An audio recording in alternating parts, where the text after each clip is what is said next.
You are listening to the Bureau Chiefs with Michael Serapio, a primetime politics podcast from CPAC.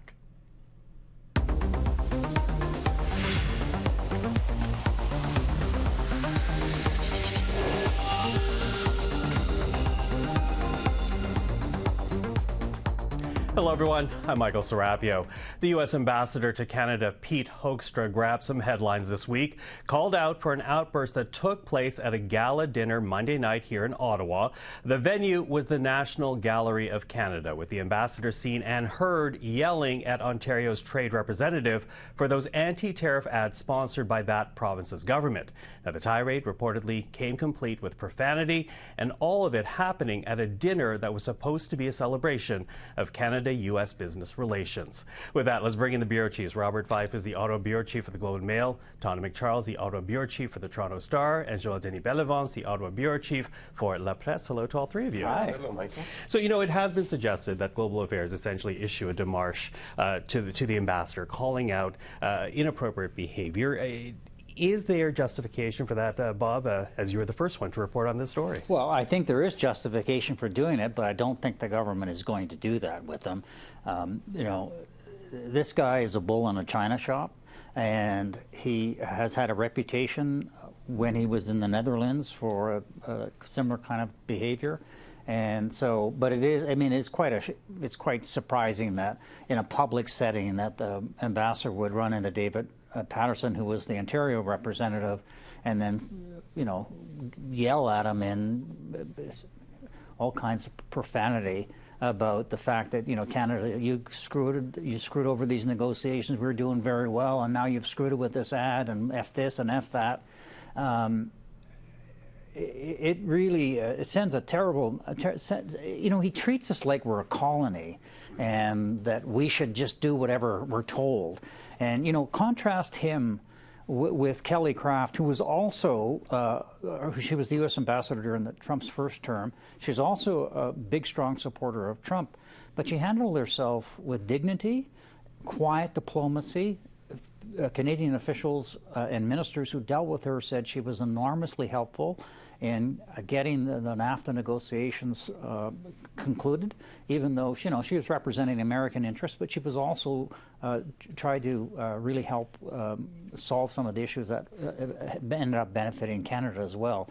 But this guy is not like that. He's a little Trump MAGA guy with a bullhorn, and I think he's ruined all his credibility in this country. I can't imagine anybody in the government really wanted to deal with him anymore. Mm-hmm. Tonda, what do you make of the situation? I think that it didn't come as a great surprise to many of the officials on the province or the federal level who deal with the ambassador, his strong feelings about the state of the relationship, because he's been stating his concerns over and over, meetings public and private. And I don't think that, to Bob's point about whether or not, you know, he'll be reprimanded in any way, that will happen, because I think that the federal officials and Prime Minister Carney know that Mr. Hoekstra does speak for Mr. Trump, and so to reprimand him would be akin to reprimanding Trump. And given the status of our talks, which is to say there are none, none of any substance on trade, that they're not going to rap him on the knuckles. I think, however, I think we've discussed this many times here. I think that he is conveying what he hears from the president. He does talk to the president.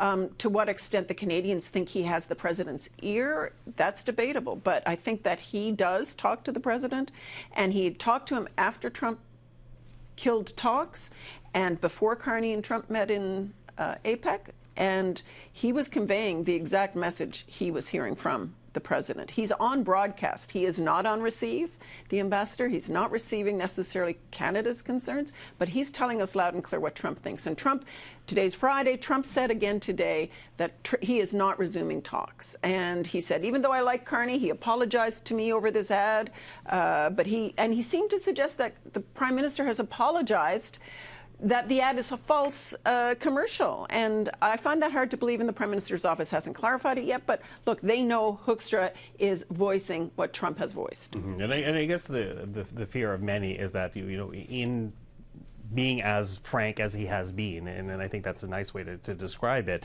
You know, that Hoekstra is essentially betraying the disdain, the minimization that exists within the U.S. administration vis-a-vis Canada. Absolutely, at least the Trump entourage and the president himself regarding Canada.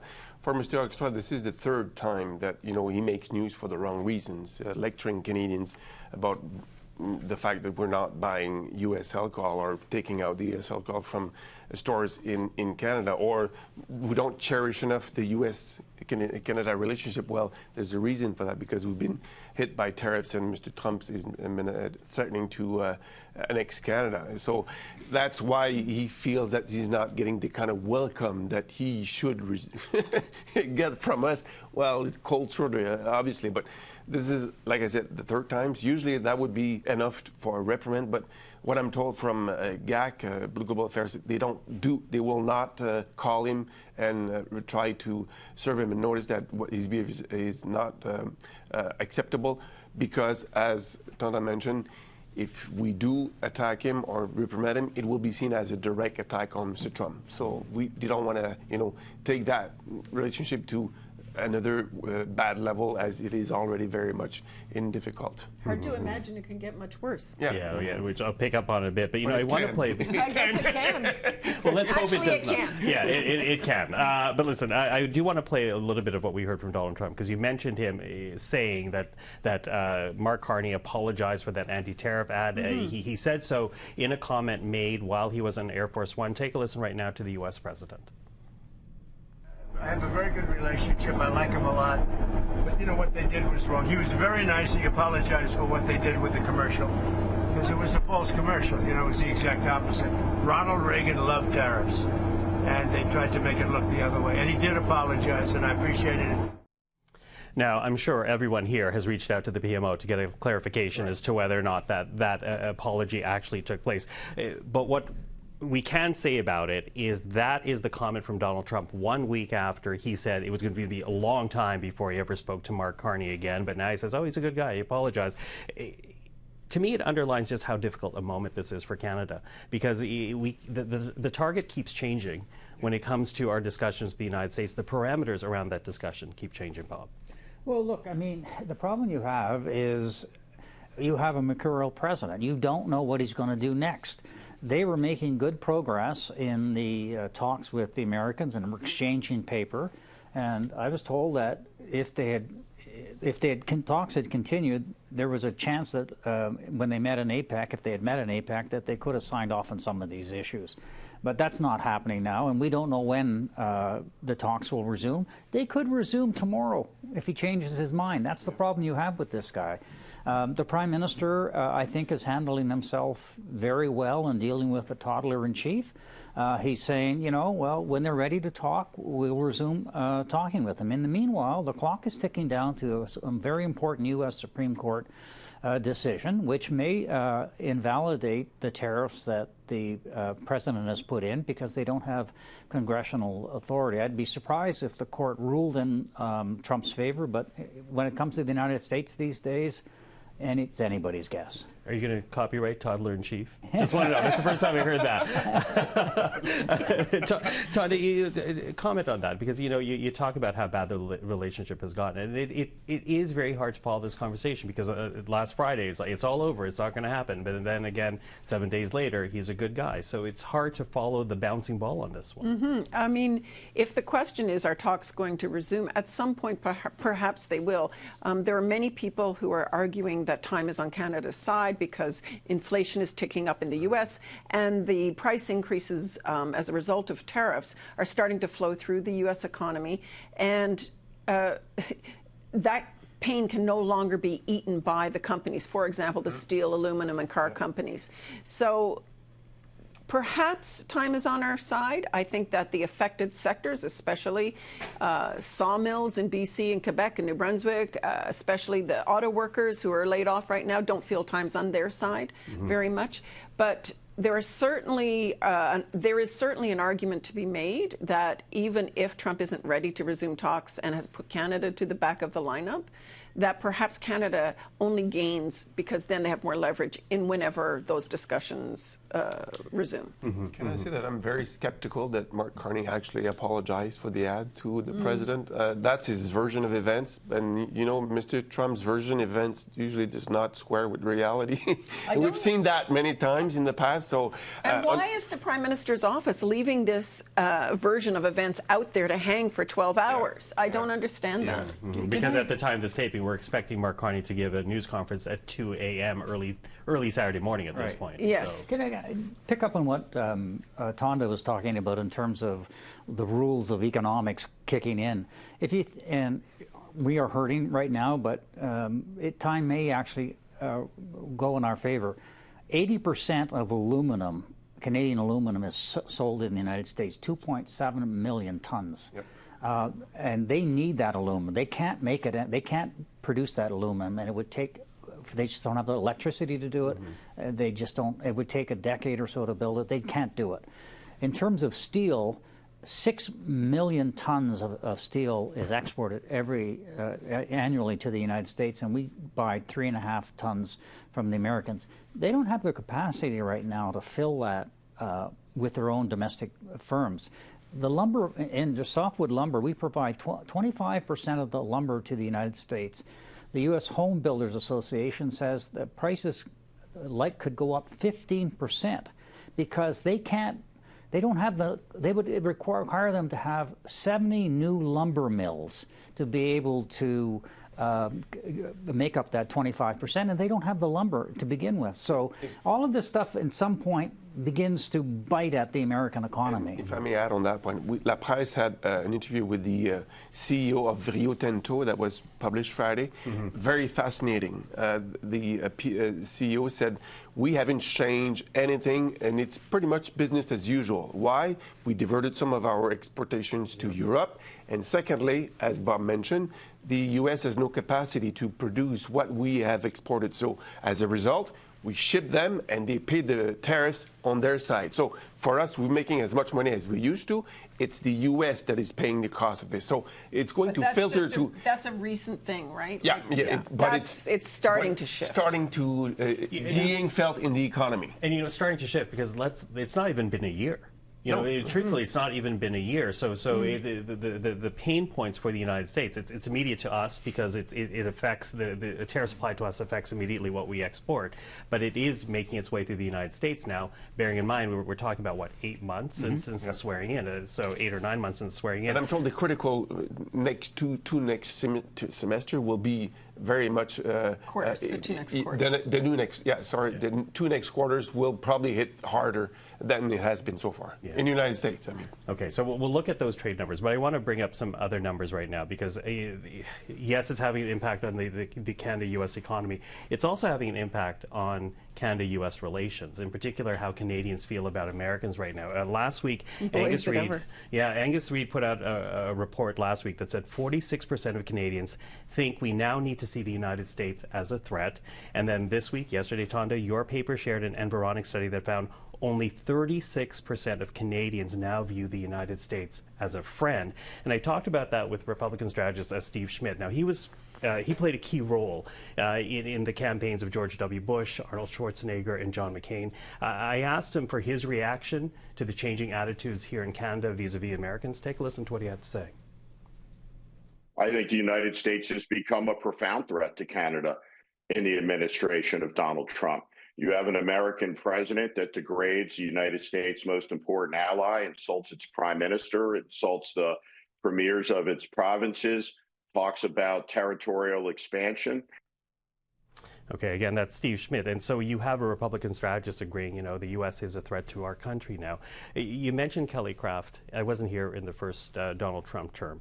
But I can't recall the time when Canada-U.S. relations were this bad. And I just wanted to quickly go around the table to get your measure of it. I keep thinking about, you know, not only my professional life, but my life here in Canada growing up. I can't imagine a time that's been like this. No, we've had times during when John F. Kennedy and John Diefenbaker, they had disputes over missiles, and we've had that cruise missile debate when Ronald Reagan was here, and Trudeau was going to allow cruise missiles, but it never anything like this. We've had other tensions between presidents. We had the Iraq War that Chrétien did not engage in, and said because he didn't believe the U.S. evidence, and which turned out to be false. But there was a political leader that Stephen Harper was prepared to engage with the U.S. on that. But look, we've had lots of personal tensions. You could also argue that in the first Trump term, when he slapped on the first 10% steel and aluminum tariffs and blew up the G7 summit when he left, everybody thought, oh my God, it's never been worse. There is an ebb and flow to it. It is really bad right now, though. I think you can definitely say this is certainly economically the most pain that the U.S. has deliberately inflicted on Canada, its ally. JD? Yeah, lowest, I think, in terms of Canada-U.S. relationship. And I'm not sure we have seen the last of it. There's still like 3 years left to this presidency, and I'm sure that we're going to see more of stuff to harm us, because I guess Mr. Trump is not happy that we're not, giving up everything that he wants.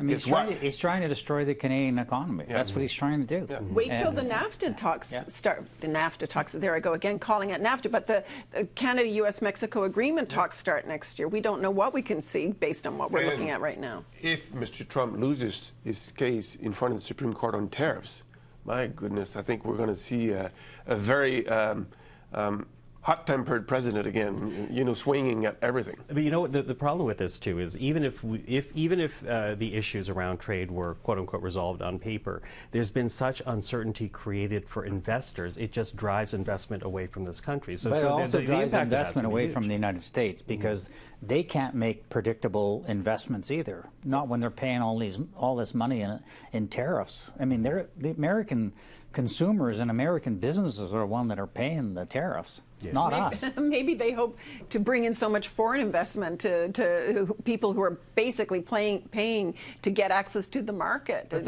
that's all make-believe. It's all smoke and mirrors. Yeah.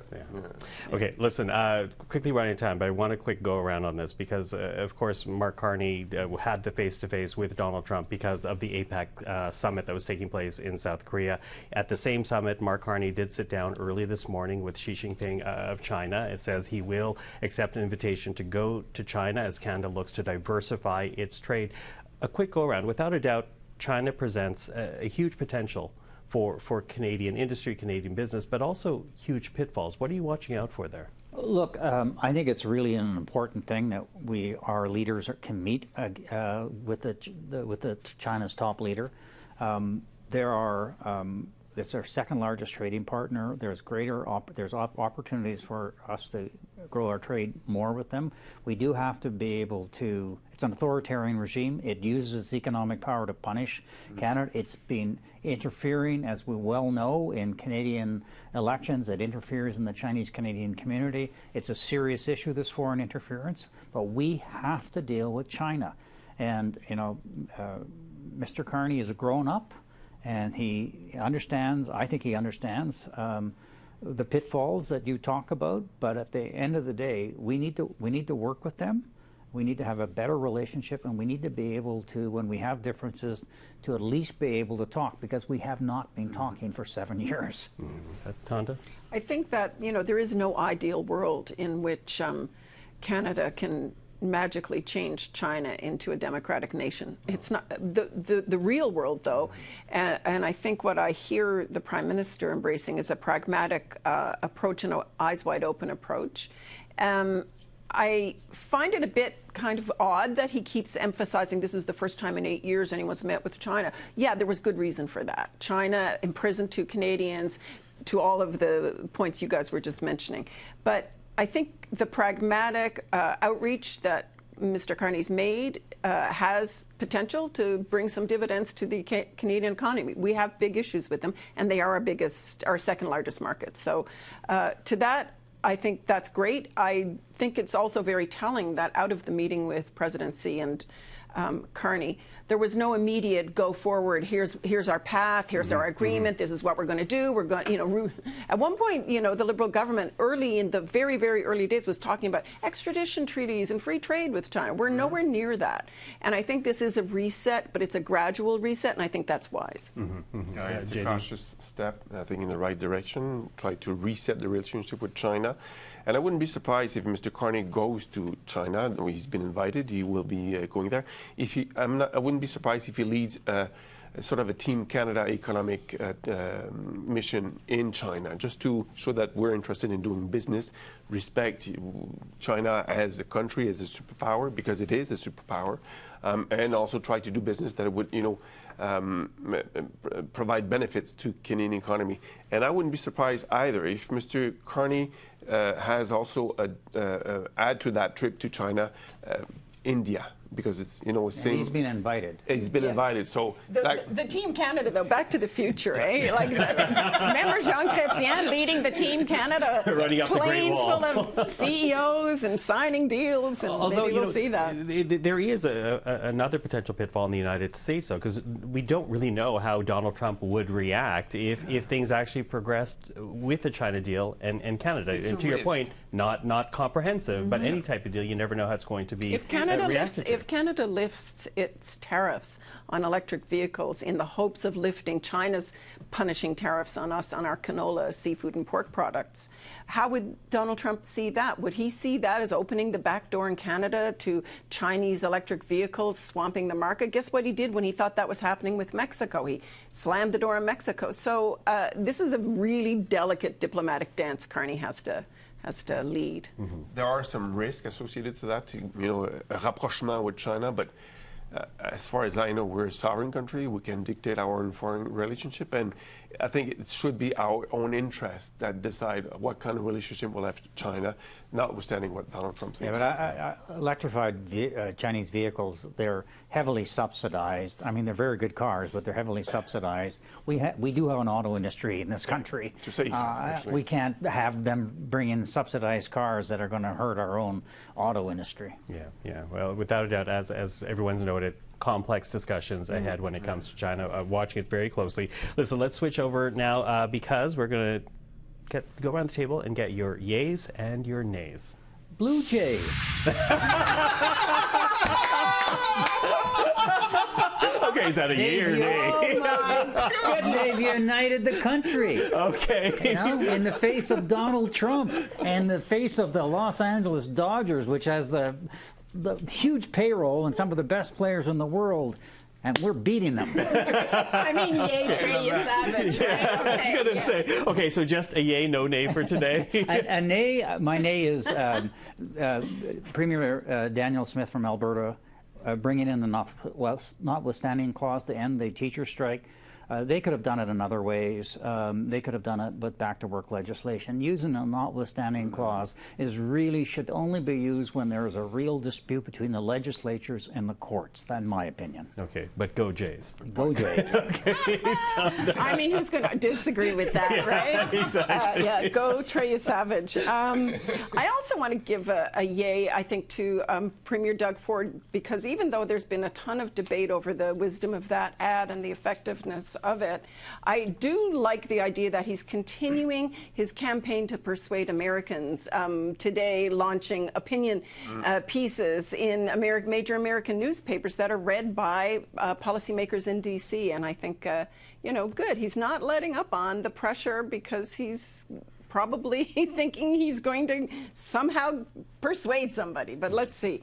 My nay, I think that while I appreciate that the ambassador believes he's voicing Mr. Trump's concerns about Canada, calling the ad and what Canada has done trying to persuade Americans that tariffs hurt them, calling it foreign interference is a bit too much. It's too much of too much. To suggest that Canada was out deliberately to interfere in either state elections or a Supreme Court ruling strikes me as hyperbole that was unnecessary. It's not a big nay, but that's where I landed. JD? My yays goes to former Prime Minister Jean Chrétien. I had a sit down with him this week, and it was a good discussion, 2-hour talk with him, about 40 minutes on the record. But Mr. Chrétien reminding me. I want to know the off-the-record stuff. What happened off the record? Yeah, exactly. But on the record, we talked about the 30 years of the referendum in Quebec on secession. Yes. And he reminded me, and I'd forgotten about that, and that's a good point because it's going to be currently, to apply to current events, that the federal parliament has now a role in approving the question being, that would be put to in some provinces who would be looking to secede from Canada. And that was a good reminder, and that, I think, is a reminder not only for the Parti québécois in Quebec, but also to Danielle Smith in Alberta. She is, toying with the idea of having a referendum. So, an A for Mr. Chrétien. And a yay. A yay, sorry, yes, a big yay to Mr. Chrétien. And my nay goes to Mr. Pete Hoekstra. I mean, that's 3 times, 3 strikes, he should be out. Will he learn from this? I don't know. And the nays also goes to the U.S. Embassy for staying silent after this incident. This is very, very unacceptable. It brings the relationship between Canada and the United States to a new low, and they should have done something about it. Mm-hmm. So it begins with baseball, ends with baseball, 3 strikes. Okay. From the yays and the nays, let's talk about the days ahead as we take a look at the look ahead. Bob, what are you watching out for? Well, guess what? Something's happening on Tuesday. I think it begins with a letter B, ends with the letter T. This town is going to be consumed for weeks, I think, with the budget. If it is as big and consequential a budget as he says it is, we're going to have, not only are we going to be focusing on what the budget is going to be delivering, but we're also going to be watching whether the budget will pass or not and whether we'll be into an election campaign. Okay, Tonda. Yeah, the votes that follow it. Pretty crucial. I'm also next week looking at what arguments are put forward at the U.S. Supreme Court on tariffs. That decision, or the case is in oral argument on Tuesday, and a lot of observers think that the court may decide fairly quickly. I'd be surprised at that. A big decision like this, they tend to push off a bit. The other thing I'm watching is whether or not Trump actually executes any kind of executive order to levy the 10% tariff threat that he's threatened. Does that, in and of itself, have the potential to influence the Supreme Court's deliberations on whether he's serious or not, or whether he's acting petulantly? I'll be watching for budget, obviously, but also what kind of shoes the finance minister will be wearing for that budget. Well, they'll be black. They'll be black. But will they be, They should have holes in them. They should be Crocs. So we will know.